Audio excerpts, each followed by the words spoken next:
നമ്മളെ ഇപ്പോൾ UDF സർക്കാർ അധികാരത്തിൽ വന്നാൽ നമ്മൾ എന്ത് ചെയ്യുമെന്നുള്ളതിൻ്റെ ഒരു രാഹുൽ ഗാന്ധി ഒരു ഇന്ദിരാ ഗ്യാരണ്ടി പ്രഖ്യാപിച്ചു. അപ്പോൾ അതിൻ്റെ ഡീറ്റെയിൽസ് തരാൻ വേണ്ടിയിട്ടാണ് വന്നത്. സ്റ്റേറ്റ് വൈഡായിട്ട് ഇങ്ങനെ നമ്മൾ പ്രചരണം നടത്തുക വീടുകൾക്ക്. ആദ്യത്തെ ഗ്യാരണ്ടി എന്ന് വെച്ചാൽ നമ്മൾ വന്നു കഴിഞ്ഞാൽ സ്ത്രീകൾക്ക് KSRTC ബസ്സിൽ സൗജന്യ യാത്രയാണ്. സൗജന്യ യാത്ര ഫ്രീ. എവിടെ വേണമെങ്കിലും പോവാം. എവിടെ വേണമെങ്കിലും ടൂറ് പോവാം, തീർത്ഥാടനത്തിന് പോവാം, അമ്പലത്തിൽ പോവാം, എവിടെ വേണമെങ്കിലും പോവാം.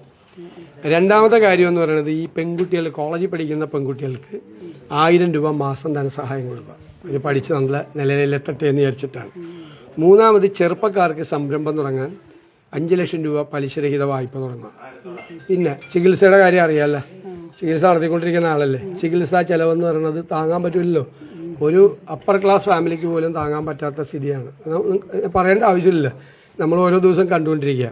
അപ്പം നമ്മൾ ഉമ്മൻചാണ്ടിയുടെ പേരിൽ ഒരു ആരോഗ്യ ഇൻഷുറൻസ് കൊണ്ടുവരിക. ഇപ്പോഴുള്ള ചികിത്സാ ചെലവിൻ്റെ 1/3 അല്ലെങ്കിൽ 4/1 അത് കുറയും. അത് ഗവൺമെൻറ് തന്നെ കൊണ്ടുവരാണ്. ഇൻഷുറൻസ് എല്ലാവരെയും ഇൻഷുറൻസ് സ്കീമിൽ പെടുത്തുകയാണ്. ഇപ്പോൾ ചികിത്സ നമ്മൾ ഇപ്പോൾ ഉള്ളതിൻ്റെ 1/3 4/1 ചികിത്സാ ചെലവ് നമ്മുടെ കുറയും. പിന്നെ ഉള്ളത് പ്രായമായവർക്കുള്ളതാണ്. പ്രായമായവർക്ക് പ്രത്യേക വകുപ്പൊക്കെ രൂപീകരിച്ച് അവർക്ക് ഈ ജെറിയാട്രിക് ഡിപ്പാർട്ട്മെൻ്റ് എല്ലാം ആശുപത്രിയിലൊക്കെ ചെയ്ത് പകൽ വീടൊക്കെ ചെയ്തിട്ടുള്ള ഈ 5 ഗ്യാരണ്ടിയാണ് ശരിയായിട്ടുള്ളത്. അപ്പോൾ അതിനെക്കുറിച്ചൊന്ന് പറയാൻ വേണ്ടിയിട്ടാണ് ഇങ്ങനെ നിന്ന്. അപ്പോൾ അതൊന്ന് തന്ന് ചേട്ടന് നിങ്ങൾ ഒരുമിച്ച് നിന്നു കൈ പിടിച്ചിട്ട് ഒരുമിച്ച് കുടുംബമല്ലേ പിടിച്ചോ. ഇതാണ് സംഭവം.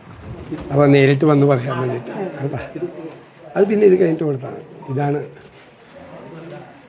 അപ്പോൾ ശരിയപ്പോൾ സന്തോഷം എടാ. എന്നിട്ടിപ്പോൾ എങ്ങനെയുണ്ട്? കുറച്ച് നാളായി ഞാനിപ്പോൾ വോളണ്ടിയർ എടുത്തു പോന്നേക്കാണ്. കുഞ്ഞുങ്ങൾ സ്കൂളിലായിരുന്നു. എനിക്കറിയാലോ, അതൊക്കെ എനിക്കറിയാലോ. പിന്നെ